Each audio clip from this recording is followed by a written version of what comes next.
Чтобы не допустить нагрузку на простых граждан, депутаты Горсовета разделили ставку налога на физических и юридических лиц. Теперь хозяева квартир, жилых домов, комнат, дач и гаражей будут платить меньше. При этом владельцы нежилых помещений и сооружений по-прежнему будут платить 2% в государственную казну. Ставка налога увеличится в 4-5 раз.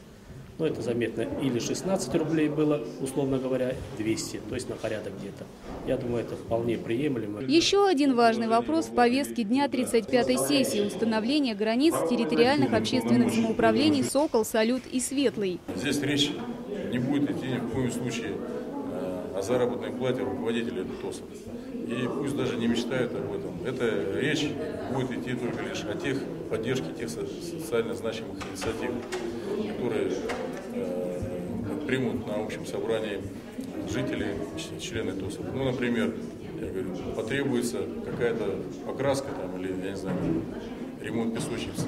Пока вы там до каких-то вопросов там достучитесь, вы можете сделать это гораздо быстрее. С целью поддержки ТОСов в Улан-Удэ создана комиссия по их развитию. Отныне самоуправления смогут самостоятельно решать свои проблемы, а материальные затраты компенсировать из местного бюджета. Инна Елизова, Байер Жигнитов, Даржи Чедопов, Вести, Бурятия.